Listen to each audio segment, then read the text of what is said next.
Develop అవ్వడం, దాన్ని court కేసులు అవ్వడం, ఈ రోజున ఇన్ని వేల మందికి దాదాపు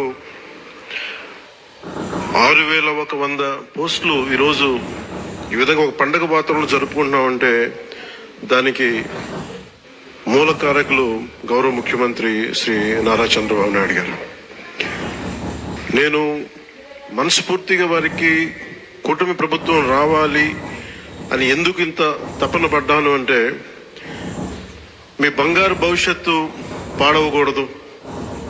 మీలో ఎంతమంది ఇందాక ఒక్కొక్కరితో కథలు వింటా ఉంటే, మీ 6,100 మంది దాదాపు 4 లక్షల పైచిలుకు యువత ముందుకొచ్చి పోటాపోటీగా ఎగ్జామ్స్ ప్రవేశ ఉత్తీర్ణ పరీక్షలు చేస్తే దాంట్లో కేవలం 6,100 మాత్రమే సెలెక్ట్ అయ్యారంటే అంత టఫ్ ఎగ్జామ్ ఇది.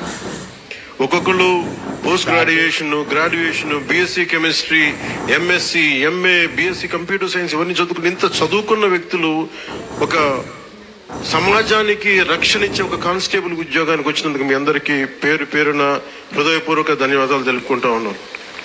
ఇది అంటే నాకు ప్రత్యేకించి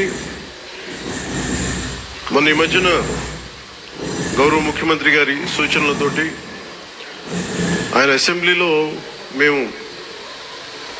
మన ప్రమాణ స్వీకారం చేసిన తర్వాత మొట్టమొదటి అసెంబ్లీలో మేము ఒక మాట ఇచ్చాం.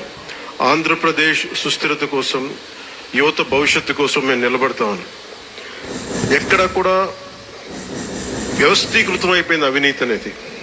అలాంటి వ్యవస్థీకృతమైపోయిన అవినీతిని మేము చిత్తశుద్ధిగా దాన్ని లేకుండా చేస్తాం, ఒక ప్రయత్నం చేస్తా ఉన్నాం.